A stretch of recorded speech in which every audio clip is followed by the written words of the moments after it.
세 번째 말씀을 들어갑니다.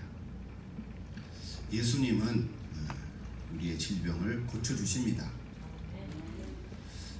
육신의 질병뿐만 아니라 마음의 병도 고쳐주십니다. 그리고 영적으로 혼미하고 또 영적으로 불감증된 그 부분도 예수님께서는 회복해 주십니다. 십자가에 설리신 보혈이 우리를 덮고 그 십자가의 보혈로 우리를 새롭게 하십니다. 온전한 치유가 되게 해 주십니다.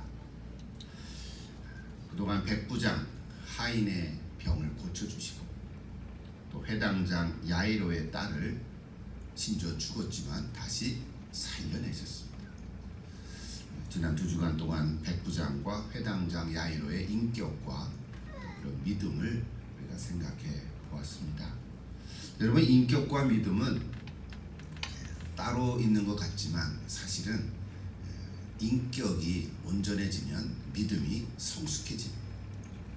믿음은 있다고 하는데 인격이 뒷받침되지 못하면 그 내가 가지고 있는 믿음이 그 인격의 어떤 그 좀 꽝된 부분 같은 인격이 받쳐주지 못하는 것 때문에 내 믿음이 오히려 빛을 발하지 못하는 경우가 종종 있습니다. 그래서 우리는 믿음이 있는과 동시에 인격을 더 성숙하게 해 가야 할 것입니다. 짧은 시간이니까 다 말씀은 못하지만 어떻게 하면 내가 인격을 더 성숙하게 할 수 있을까? 첫째는 내 안에 계신 성령님께서 나를 다스리도록 늘 나를 내어주는 길입니다.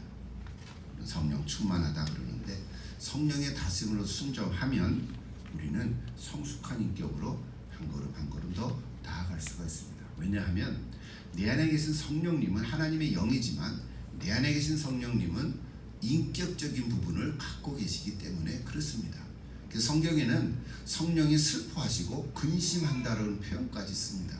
아마 하나님의 영이 근심하고 슬퍼하시나 그거는 우리 사람 안에 있는 성령님께서 슬퍼하시고 근심하신다는 의미입니다. 그러므로 우리가 믿음을 더 갖기 위해서는 참 성숙한 인격을 가져야 되는데 그 성숙한 인격을 위해서는 내 안에 계신 성령님이 나를 다스리도록 늘 내어주는 그 일을 하면 우리가 조금 더 작년보다는 올해가 또 올해보다는 그 다음해가 점점 주님을 닮아가는 인격을 가질 수 있을 줄로 믿습니다.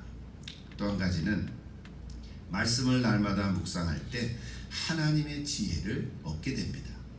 하나님의 지혜는 뭐 세상의 지식이 아니라 하나님의 지혜로 말미암아 나의 인격이 그 상황 속에서 어떻게 하면 좋겠나 하는 것을 가르쳐주고 또 깨닫게 해주십니다. 그래서 여러분, 저도 마찬가지고 저도 어떨 때는 넘어질 때가 있고 저도 믿음이 있지만 인격이 또 받침되지 못할 때도 있지요. 누구나 다 그런데 오늘 이 3번 설교를 통해서 치료자 예수님 이런 주제로 말씀을 나누는데 인격과 믿음을 동시에 잘 밸런스를 가지고 가는 오늘 저와 여러분 될 수 있기를 다시금 축복합니다. 오늘은 3번째 주제죠. 한 가나안 여인의 믿음, 인격과 믿음 이야기입니다. 오늘은 가나안 여인이라 그랬는데 이 같은 본문을 가진 마가복음 7장 25절에 보면 헬라인이라고 소개가 됐습니다. 그리고 수로보니게 출신이라고 소개되어 있어요. 수로보니게라는 말은 뭐냐면 수로라는 지방이고요. 보니게는 페니기아라는 지방을 말합니다. 그 수로라는 건 오늘날에는 시리아 나라입니다. 지난번에 지진이 일어났던 시리아 있잖아요. 그것이 수로라는 지방인데 이제는 한 국가가 됐죠. 그러니까 시리아 그 나라의 페니기아 사람이라는 거예요. 그러니까 한마디로 이방인이죠. 반면에 오늘 본문에서는 왜 가나안이라고 했냐면 마태복음 쓰니 마태가 유대인을 대상으로 썼기 때문에 이 여인도 옛날 조상을 잊지 않고 가나안족이다 이렇게 표현을 한 것이라고 볼 수 있습니다. 그래서 오늘은 마태복음을 봤기 때문에 가나안 여인, 보통은 수로보니게 이렇게 하면 많이 알아듣지 시리아 지방의 페니기아 사람이에요. 자, 오늘 마태복음 15장 1절 21절에 보면 예수님께서 이제 두로와 시돈 지방으로 들어갔다 그랬어요. 이 두로와 시돈은 이 지중해 연안의 항구 도시인데, 그것도 오늘날에 보면 레바논 나라에 이렇게 돼 있어요. 이스라엘 나라가 있고 레바논 지역의 그 항구 도시인데요. 유대의 북쪽 지방에 있었죠. 이렇게 경제적으로 풍성한 그런 지방입니다. 그래서 혹자는 예수님께서 이방인에도 복음을 전하기 위해서 거기로 가셨다 이렇게 말씀하시지만, 결과적으로 이방인에게 복음을 전하게 됐지만, 사실은 마가복음 7장 24절에 보면 두로 지방으로 가서 한 집에 들어가서 아무도 모르게 하시려고 했다라는 구절이 있어요. 제가 성경 자꾸 안 띄워요. 그냥 말 들으세요. 그러니까 한 집에 들어가 아무도 모르게 하시려고 했다는 구절이 마가복음에 나와요. 왜 그랬을까? 예수님 너무 피곤하고 지쳐서 좀 쉬시려고 그렇게 했다고 우리가 얘기를 생각을 합니다. 좀 쉬시려고. 여러분, 우리도 피곤하면 쉬시기를 원하잖아요. 그렇죠? 여러분, 너무 피곤하고 지치면 사람 만나는 것도 이게 재미없어요. 사람 만나는 것도 꺼려지고 싶어요. 뭐 약속하면 나 피곤해 이렇게 만나고 싶지 않은 거죠. 예수님도 그럴 수 있어요. 예수님도 그러셨다고 봐요. 좀 쉬시려고 했는데, 근데 예수님이 거기 오셨다는 것과 숨겨지지가 않았어요. 소문이 이미 다 나가지고 많은 사람들이 예수님 여기 두로와 시돈 지방으로 오셨다 그러더라 하고는 또 많은 사람들이 몰려들었습니다. 그 중에 한 사람이 오늘 이 가나안 여인이었어요. 자, 이 여인은 오늘 성경에 읽었지만 더러운 귀신이 들린 어린 딸을 두었다 그랬어요. 흉악한 귀신이 들린 어린 딸. 여러분, 그냥 몸이 아파서 병든 자녀를 둔 부모도 마음이 아플 텐데, 귀신 들린 딸을 두었으니까 이게 얼마나 힘들었겠습니까? 여러분, 혹시 귀신 들린 자를 만나본 적이 있습니까? 혹은 여러분 자녀 가운데 귀신이 들린 경우 있습니까? 제가 아는 데는 우리 가운데는 없는 것 같은데요. 제가 한국에 있을 때 귀신 들린 분 만나본 적도 있고요. 여기 미국에서 하와이 있을 때 또 귀신에 이렇게 막 귀신 들린 건 아닌데 신방 가면 저기 귀신 있다고 이렇게 표현하는 분들도 있어요. 그래서 만나본 적도 있고 뭐 그런데, 이 여인이요, 예수님께 다가와서 엎드려서 뭐라고 했습니까? 주 다윗의 자손이여 나를 불쌍히 여기소서. 불쌍히 여기소서. 내 딸이 흉악한 귀신에 들렸나이다 그랬어. 자, 먼저 우리 한번 생각해 봅시다. 이 가나안 여인의 마음이 어떠했을까요? 굉장히 힘들었겠죠. 아마 주변 사람으로부터도 따돌림을 당했을 수도 있어요. 또 딸이 어느 날 괴성을 지르기도 하고요. 뭐 이상한 짓도 행할 수도 있고요. 얼마나 속상했겠어요. 여러분, 귀신은 어린아이에게도 들어갈 수가 있다는 걸 우리가 배울 수 있어요. 귀신은 어린아이에게도 들어가는구나. 더 좋을 수도 있죠. 그래서 귀신은 사람의 인격을 망가뜨립니다. 그래서 우리가 이렇게 보면 저 사람 좀 이상해 그러죠. 어떤 귀신 들린 사람의 모습 이상하잖아요. 그 인격이 망가진 거예요. 이게 그 지정이가 제대로 작동이 안 되는 거죠. 밸런스를 맞추지 못한 거죠. 불에도 들어가고요, 물에도 함부로 들어가고요. 제가 옛날에 한국에서 만났던 귀신 들린 그 자매가 있을 때 그 자매가 어머니가 전화가 왔어요. 큰일 났다고. 그래서 왜 그러냐, 예수 잘 믿는 분인데 그 딸이 그 대학생 수련회 갔을 때 귀신 들린 거예요. 여러분, 집회 가서도 귀신 들릴 수도 있어요. 그게 자세히 다 할 수 없는데 그 자매의 증상이 뭐였냐면 뜨거운 물을 자꾸 마신다는 거예요. 목이 되잖아요. 뜨거운 물을 마시니까. 뜨뜻한 물, 뭐 따뜻한 물은 괜찮고 뜨거운 물을 마시니까 못 마시게 하는 거예요. 그 어머니가 그냥 지켜볼 수밖에 없잖아요. 혼자 가서 마시죠. 그걸 못하게 하니까 그 다음에 뭐 하냐면 자꾸 이 종이에다가 불을 태운다. 촛불로 해가지고 자꾸 종이를 태우는 거예요. 그래서 자초지종을 들어보니까 집회에 가가지고, 여러분 그런 거 경험한 적이 있죠? 자기 죄를 써가지고 이게 캠프파이어 할 때 다 태워버리잖아요. 그걸 자꾸 하는 거예요. 그러니까 이게 한 번 해야지 계속 한다는 건 이상한 거거든요. 그런 증상들이 일어나요. 결국에는 귀신 들리면 어떻게 되냐면 죽음의 길로 몰아갑니다. 죽음의 길로 몰아갑니다. 그러니 이 여인이 얼마나 힘들었겠냐.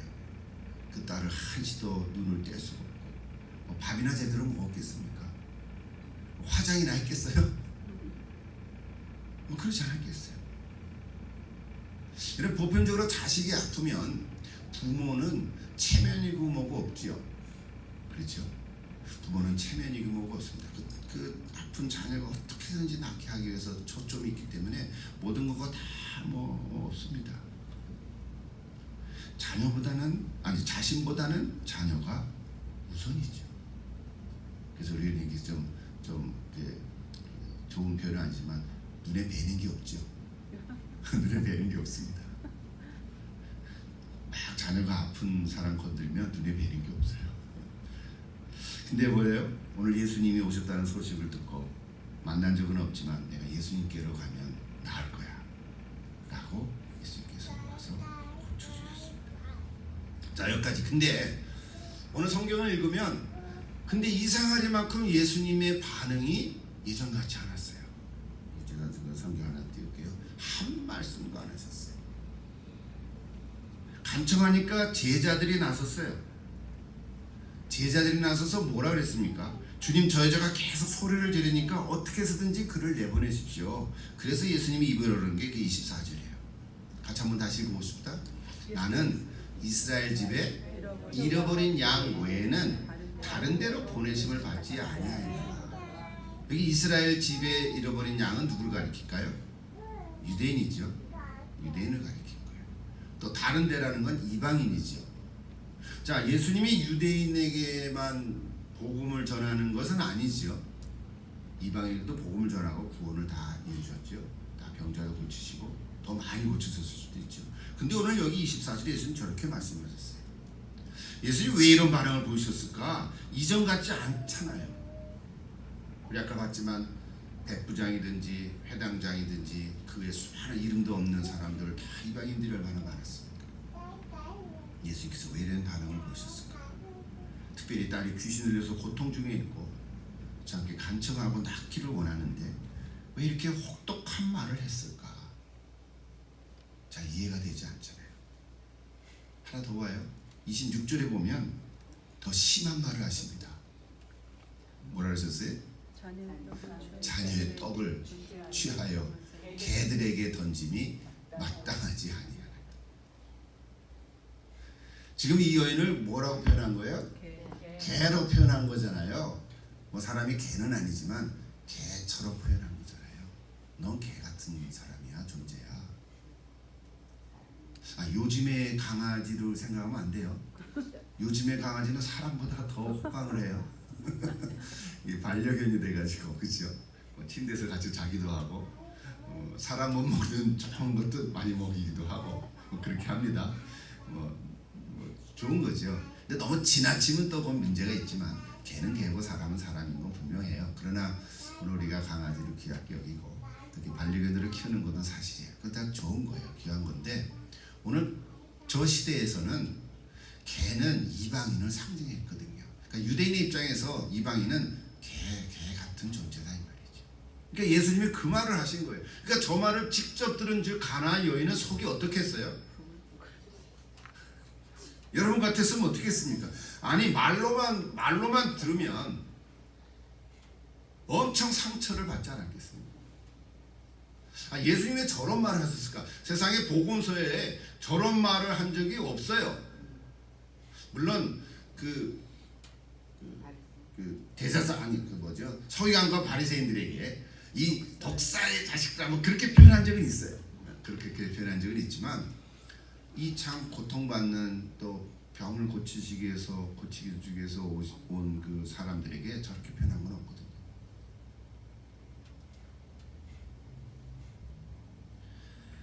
자신을 개 같은 존재라고 한 말을 들은 사람은 보통 반응은 어떻습니까? 여러분이 저 자리에 있었다면 어떤 반응을 보일 것 같으세요? 화가 나고, 제가 이 설교 쓰면서도 이런 말 해도 되나 모르겠는데 뭐 이런 개 같은 말이 다 있냐 하면서 더 심한 말을 하고는 돌아갈지도 몰라요. 그죠? 여러분, 구약에 저런 사람이 하나 있었죠. 엘리사 시대 때 열왕기하 5장에 나오는데 그 아람 왕의 그 장군 중에 나아만 장군이라고 있었습니다. 성경을 아시는 분은 나아만 장군이 문둥병에 걸렸거든요. 나병에 걸렸는데 자기 왕한테 이렇게 장군이니까 내가 이 걸렸는데 이스라엘 왕에게 좀 편지를 써달라. 그래서 이스라엘 왕이 편지를 아람 왕이 편지를 써서 이스라엘 왕한테 보냈어요. 그게 나아만 장군이 이스라엘 왕한테 갔는데 이스라엘 왕이 딱 듣고는 세상에 내가 무슨 뭐 신이냐? 내가 나병 환자를 어떻게 고치냐? 하고는 그 나아만 장군에게 오히려 화를 내니까 그 옆에 있던 어떤 사람이 엘리사 선지자가 있으니까 그 선지자한테 보내면 나을 것입니다. 그 엘리사 선지자한테 보내줬어요. 근데 엘리사 선지자가 그를 알고는 뭐라고 말했나요? 요단강 가에 가서 7번 목욕을 하고 나와라. 그럼 다시 칠 것이다. 사람 만나지도 않고 안에서 방 안에 딱 있다가 요단강에 가서 7번 목욕하고 나와라. 그렇게 말만 하니까 나아만 장군이 뭐예요? 어떻게 했어요? 반응을? 화가 나가지고 야, 우리나라에는 요단강 같은 강이 없는 줄 알고 하니까 돌아가려고 하는 차에 그 신하가 아이고 장군님, 목욕 한번 하는 건데 그거 정도는 해도 되지 않겠습니까? 하고 조심스럽게 제안을 한 거예요. 그게 나아만 장군이 억지로 마지못해 요단강가에 가서 7번 목욕을 하니까 어떻게 됐을까요? 낫죠. 여러분, 보통 반응은 이래요. 장군도 이런 반응을 보인다고요. 오늘 이 여인은 근데 이게 놀라운 거예요. 여기서부터 우리 하나님 메시지가 생겨요. 이 가나안 여인은 그런 반응을 안 보였어요. 나를 개 같은 사람이라고 말한, 그래도 내가 예수님이라고 찾아와서 간청을 한 그 사람의 입에서 저런 말이 나오다니 하고 속상해하지 않고 그냥 그렇게 하지 않았어요. 왜 이랬을까? 이게 참 의문인데 나중에 이제 보면 예수님이 이렇게 말한 의도를 조금 볼 수가 있어요. 자, 이제 그 여인이 한 말을 하나 같이 보십시다. 같이 한번 읽어볼까? 아까 읽었습니다만 주여 올소이다마는 개들도 제 주인의 상에서 떨어지는 부스러기를 먹나이다. 부스러기를 먹나이다. 자, 이것이 오늘 성경 본문 전체 다예요. 다 잘 이해하셨지만, 그럼 오늘 이 말씀을 들은 저와 여러분에게 하나님께서 주시는 메시지는 뭘까? 저 여인의 인격과 믿음은 어떤 존재의 사람이었을까? 그걸 통해서 우리가 교훈을 받는 거죠. 또 인격과 믿음 그랬는데 이 두 가지가 사실 떨어져 있는 건 아니죠. 그래서 오늘은 짧게 한 가지 혹은 두 가지죠. 크게 보면 한 가지인데, 자, 저 여인의 인격은 어떤 존재였을까? 어떻게 형성되었을까? 첫째로, 첫째, 둘째지만 같이 하여튼 하나는 자존심을 상하는 말을 들었는데도 그것이 그렇게 자신에게 자존심이 상해지지 않았다는 사실. 나만 장군도 자존심 상해서 돌아가려고 했잖아요. 근데 이 여인은 자기를 개처럼 여겼던 그 예수님의 말씀을 듣고도 자존심이 상해지지 않았다는 거예요.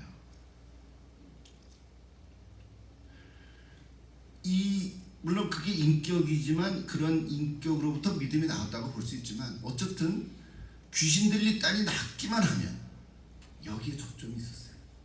귀신 들린 내 딸이 낫기만 한다면 그깟 내 자존심이 상하는 게 뭔 대수냐 이거죠. 아무것도 아니었다는 거예요. 오늘 우리들도 신앙생활 하는 데 있어서 이 자존심 때문에 넘어지는 경우가 종종 있습니다. 그렇죠?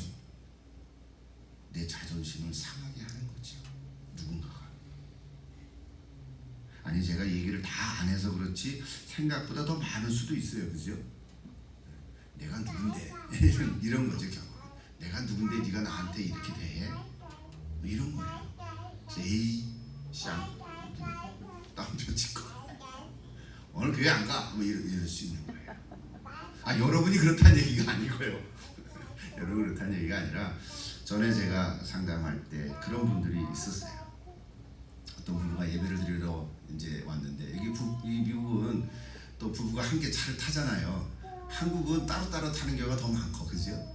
근데 이 부부는 딱 한 채 함께 오니까 그 차 타고 오는 가운데 대화하는 그 몇 마디 때문에 자존심 상해서 그 다음에 돌아가자 하고는 예배 안 들어가는 그런 경우 있거든요.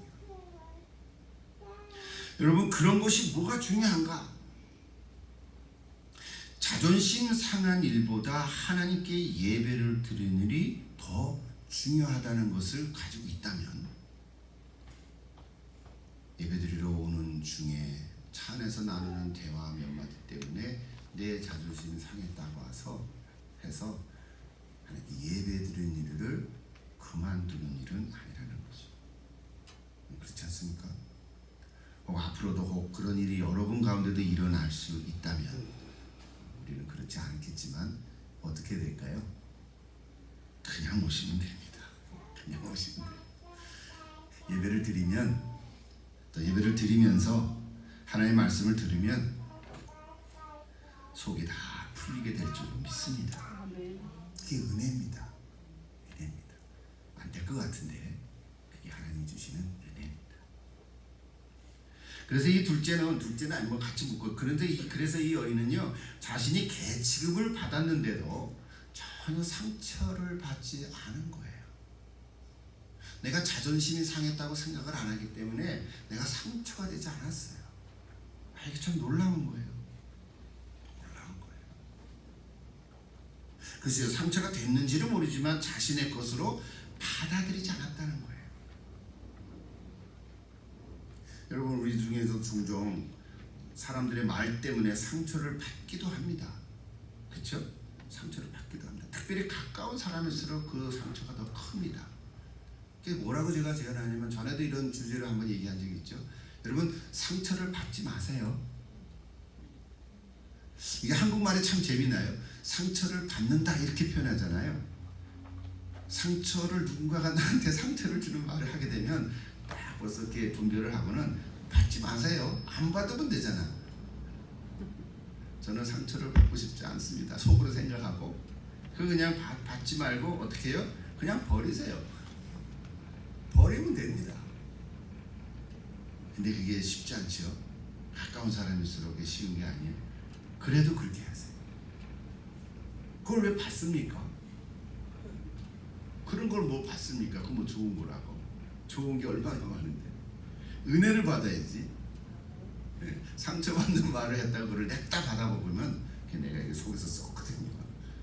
내가 인격에 해가 됩니다. 여러분, 조심하십시오. 나를 무시하는 말을 듣는다고 해도, 그래서 자존심 상하고 상처를 받게 되면 마음이 상하고요, 그 다음에 열이 나고요, 이렇게 열이 식히지 않으면 그 다음에 머리까지 올라가서 이게 뚜껑이 열립니다. 거기까지 가면 큰일이거든요. 그래서 여러분, 아예 처음부터 상처 주는 말을 할 것 같으면 받지 마세요. 받지 않으면 되거든요. 받지 않으면. 오늘 이 여인은 상처를 받을 겨를이 없었던 거예요. 오히려 저 구절을 읽을 때 우리가 더 상처를 받지. 왜 예수님 저런 말을 했지? 저 여인에게 개라고 표현을 해. 이상해. 내가 오히려 상처를 받을 수가 있어요. 근데 그 여인은 상처가 되지 않은 거예요. 저런 말이 상처가 되지 않은 거예요. 저것이 저 여인이 갖고 있는 어떤 인품이 돼버렸어요. 인품이 된 거예요. 근데 그 인품이 된 이유가 어디 있을까? 첫째로는 예수님을 주님이라고 믿는 믿음이 있었습니다. 예수님을 만난 적은 없지만 예수님의 소문을 듣고, 여기 오늘 25절에 보면 주여 저를 도우소서 그렇게 표현했거든요. 물론 그 주여가 주님이지만, 물론 아직 예수님을 내 구세주로 영접하지 못했을 수 있지만 또 주님이라고 표현한 거예요. 주여 나를 도우소서.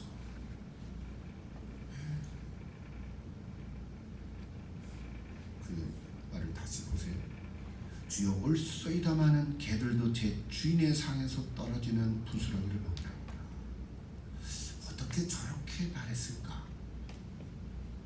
저는 오히려 거기에 더 참 은혜가 됐어요. 저 여인이 저렇게 말을 할 수 있는 그 지혜가 어디서 났을까? 어디서 났을까? 믿음이 좋아서요? 물론 믿음은 있었겠지요. 근데 어떤 믿음인가요? 한 가지 믿음이 있었어요. 정말 저 예수님이 나의 주님이시라면, 저 예수님이 나의 주님이시라면 내 자존심이 상하거나 상처 주는 말 따위는 전혀 상관이 없다는 믿음인 거예요. 괜찮은 거였어요. 근데 오늘날 우리들은 그 상대가 주님이 아니라 사람들이잖아요.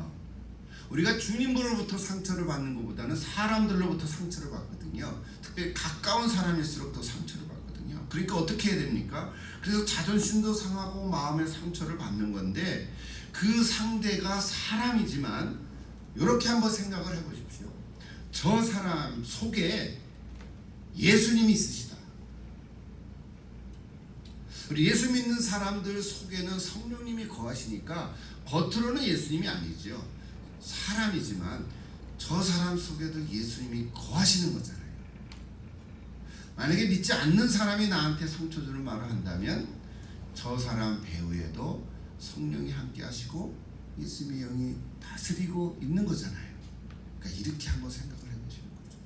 사람이지만 그 속에 있는 예수님이라고 생각하면, 그 예수님이 내 주님이라고 생각한다면, 그 사람을 통해서 내 믿음을 더욱 강하게 하고 나의 인격을 더 성숙하게 하고, 그래서 나에게 자극을 주고 나를 온전하게 만들어 가시려고 하는구나 하는 생각을 하게 되면 괜찮은 거죠.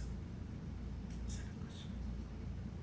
전혀 마음에 상처가 되지 않고 오히려 감사할 수 있는 여유가 생길 수 있어요. 여러분 기억합니까? 전에 설교했을 때 장애 아이를 출산한 믿음이 독실한 부부의 이야기. 그중에 아내가 이런 말 했잖아요. 하나님께서 생각하시다가 저 장애 아이를 누구한테 주면은 잘 돌볼까 하고 우리 가정에 주셨다라고 생각을 하니까 감사한 거죠. 하나님께서 생각하시다가 지금도 그 고백을 기억합니다. 여러분도 한번 해보십시오. 마지막으로 하나 더 언급할 수 있는 이 여인의 믿음은 이게 부스러기다고 좋다는 믿음을 가졌다는 거예요. 옹근 게 아니어도 좋아요. 부스러기. 여러분 강아지를 이렇게 좋아서 애완견을 키우는 주인이 강아지한테 부스러기를 줍니까? 옹근 걸 줍니까? 옹근 걸 주죠. 강아지용이 따로 있어요. 또 요즘은 시대가 바뀌어서 강아지 먹이가 따로 있거든요. 근데 강아지 여기 사람이 먹어도 이게 탈나진 않아요. 근데 부스러기라도 좋다. 이것이 부스러기 신앙이라고 말할 수 있어요. 제가 불러본 거예요. 부스러기 신앙. 저 부스러기 신앙을 이렇게 묵상하다 보니까 우리는 너무 기대가 큽니다.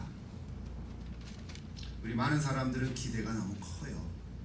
그래서 내가 누구인데 내가 이 정도 가지고 되겠나 하는 생각을 하다 보니까 부스러기 가지고는 성이 안 찬 거예요. 저도 이런 생각을 가끔 한 적이 있어요. 그럴 때마다 기도하면 주님이 그런 게 아니라고 말씀해 주세요. 이런 부스러기 신앙 생각해볼수록 은혜가 돼요. 나는 아무것도 아니라는 것을 깨닫게 되거든요. 내가 아무것도 아니라는 걸 깨닫게 되면 자존심 상하는 것 때문에 넘어지지 않거든요. 오히려 부스러기 신앙을 가지면 작은 것에도 감사할 수 있고요. 그 작은 것을 줘도, 아니 아무것도 주지 않아도 감사할 수가 있다. 그저 부스러기 신앙, 저거 참 생각할수록 참 은혜가 되는 것 같습니다. 외양간에 소가 없을지라도 나를 구원하신 여호와의 이름을 감사하다 하는 하박국 선지자의 고백이 있죠. 오늘 저와 여러분이 다 이런 고백이 있기를 원합니다. 부스러기 신앙. 자, 모욕적인 말로 자존심을 상하고 마음의 상처를 받을 수 있음에도 불구하고 오늘 가나안 여인 수로보니게 여인은 놀라운 인격을 가지고 부스러기 믿음으로 주님 앞에 나아갔습니다. 저런 말씀했어요. 예수님 뭐라고 응답하셨나요? 여자여, 내 믿음이 크도다. 내 믿음이 크도다. 내 믿음이 크도다. 내 소원대로 되리라. 근데 저기 내 믿음이 크도다라고 오늘 마태복음에 얘기했는데 마가복음을 보면요, 마태복음에 없는 구체적인 얘기인데 마가복음에 아주 중요한 걸 하나를 발견했어요. 그래서 같이 봅시다. 마가복음 7장 같이 한번 읽어보십시다. 예수께서 이르시되 이 말을 하였으니 돌아가라, 귀신이 내 딸에게서 나갔느니라 하시매 여자가 집에 돌아간즉 아이가 침상에 누웠고 귀신이 나갔더라. 마태복음에는 저런 표현이 없고 마가복음에만 있어요. 이 말을 하였으니, 이 말은 누구의 말이에요? 그 가나안 여인의 말이에요. 어떤 말이었어요? 아까 얘기했던 것처럼 주님의 상에서 떨어지는 부스러기라도 먹는다는 그 말을 네가 하였으니, 부스러기 신앙에 표현된 말을 하였으니 그거를 마태복음에 네가 믿음이 크도다, 큰 믿음이다라고 표현을 했단 말이에요. 이 여인의 믿음이 컸는지 안 컸는지 참 알 수는 없지만 부스러기 신앙이라도 개는 주인이 떨어지는 것을 먹습니다라는 표현이 너무 은혜가 된 거거든요. 근데 예수님께서 마가복음에 보면 네가 이 말을 하였으니라고 얘기했단 말이에요. 오늘 결론으로 제가 전해드리고 싶은 메시지는 이거예요. 여인이 한 말 속에 이미 놀라운 능력이 들어가 있고 내 딸의 귀신 들린 것을 이미 쫓아낼 만한 능력이 있었다는 것을 예수님이 말씀해 주시는 거예요. 사실 예수님이 가서 기도해 준 적도 없고요, 귀신아 나가라 이런 말을 한 적도 없잖아요. 그렇잖아요. 그런데 내가 이 말을 하였으니 그랬단 말이에요. 네 믿음이 크다. 마태복음은 그렇게 표현됐지만 마가복음의 오리지널을 보니까 내가 이 말을 하였으니라고 하는 말에 오히려 저는 더 은혜가 됐어요. 오늘 전체 설교 한 30분 중에 저 말을 내가 하나 꽂혔어요. 여러분, 저 여인이 이 말을 했으니라고 하는 것 때문에 오늘 은혜가 되는 거예요. 여러분이 어떤 상황 속에서도 그러므로 저런 말을 하셔야 되는 거예요. 저런 말을 뭐 여러 가지로 표현할 수 있겠죠. 말이 참 중요해요. 말에는 놀랍고 신기한 능력이 있습니다. 말 자체는 에너지가 있고요. 제가 말에 대해서는 뭐 1시간 이상 특강을 해야 되는 건데 지금 할 수는 없지만, 여러분 우리 예수 믿는 사람들은 마땅히 하나님으로부터 오는 말, 즉 말씀을 들어야 되는데 많은 경우에 이 세상의 말을 듣게 되고요, 그리고 다른 사람의 말을 듣게 됩니다. 이 세 종류의 말을 우리는 들으면서 삽니다. 이 영적인 존재인 거지. 우리 육신을 위해서는 육신의 음식이 육신의 양식이 뭐예요? 육의 양식은 음식이죠. 음식을 먹습니다.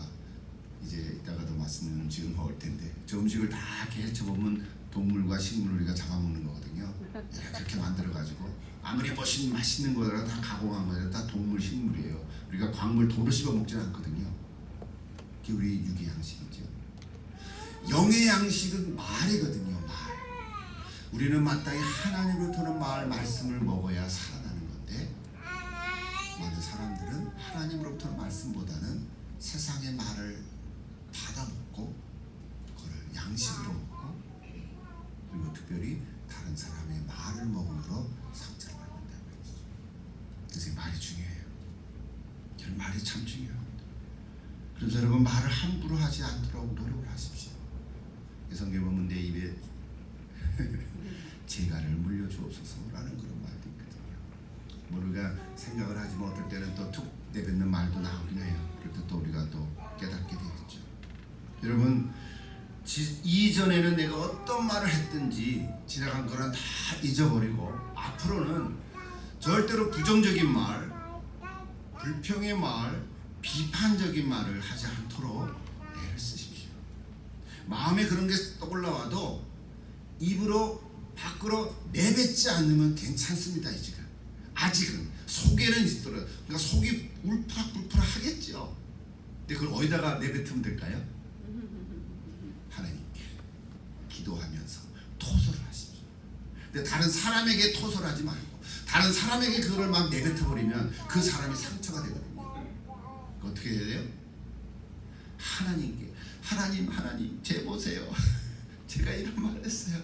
내가 너무 성이 상해요. 하나님께 토설하면 내 마음에 평강이 있을 줄 믿습니다. 이게 원리예요. 그래서 여러분 분노의 말, 부정적인 말, 비판적인 말, 비관적인 말 뭐 얼마나 많겠어요. 이런 말들은 이제 하지 않도록 뭐 100%는 못하겠지만 애를 써서 가능하면 하지 않도록. 만약 그런 말 하고 싶으면 하나님께 하세요. 하나님은 다 들으시니까. 내가 아무리 부정적인 말을 해도요 하나님은 상처받던 분이 아니세요. 하나님 상처받았다 그런 거 있어요? 있긴 있겠지. 이스라엘 백성들이 막 불평 그만하니까 이런 녀석들 막 그렇게 하겠죠. 여러분 어떤 분이 이렇게 말해요. 나는 굉장히 지성적인 사람이고요 영적으로 뛰어나서 다른 사람이 보지 못하는 눈을 가졌습니다. 그런 말이에요. 그런 눈을 버리세요. 참 우리 눈이 앞에 달렸잖아요. 지난번에 눈동자 얘기하다가 했는데 눈이 앞에 달린 거는 내 허물을 못 보고 다른 사람의 티만 볼 가능성이 많아요. 그래서 우리가 조심해야 돼. 눈이 앞에만. 그래서 다른 사람의 어떤 말 때문에 여러분 속상해하지 마시고 또 부정적인 말이 나오려고 하면 빨리 바꿔보세요. 에이 속상해 그다음 뭐가 나올 것 같아요? 그렇지. 그거를 하지 말고 어떻게 하냐면 에이 속상해 하다가 주께 모든 걸 맡기겠습니다. 이렇게 바꿔보세요. 훈련 많이 해야 돼요. 맞아요. 우리 그런 말 많이 하잖아요. 그죠? 아이 속상해? 아이 배고파? 죽겠다. 아이 너무 힘들어? 죽겠다. 그 말 대신에 뭘 하라고요? 죽게 맡기겠습니다. 이렇게 해보세요. 조크 같지만 이건 실제 얘기잖아요. 여러분 그렇게 할 때 하나님께서 우리 심령을 바꿔주시고 오늘 수로보니게 여인과 같은 그런 정말 예수님이 큰 믿음을 가졌다라고 칭찬했던 그런 인격을 가진 그래서 내가 부스러기라도 좋습니다 하는 부스러기 신앙을 갖게 될 줄로 믿습니다. 오늘 저 여러분이 다 이런 풍성한 은혜되는 그래서 결국은 치유의 기적을 경험한 저 여러분 다 되시기를 축복합니다. 기도하십시다.